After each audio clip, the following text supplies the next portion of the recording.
मन समझ में को नहीं आवे जब आपना टाइम पर अपनी मम्मी आपना ने कत्ती कूटती और यहाँ कूटता कूटता यहाँ तक कि चूड़े टूट जाती।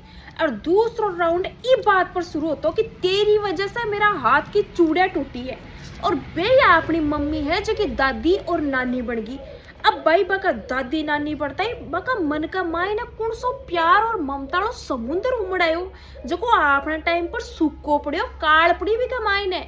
आज अगर आपा अपना टाबरा ने कुछ भी कह दिया जरा सा रोड़ा भी कर दिया कोई बात पर ज्यादा सुना दिया तो बता नहीं बाका क्या हो जाए खेता ही।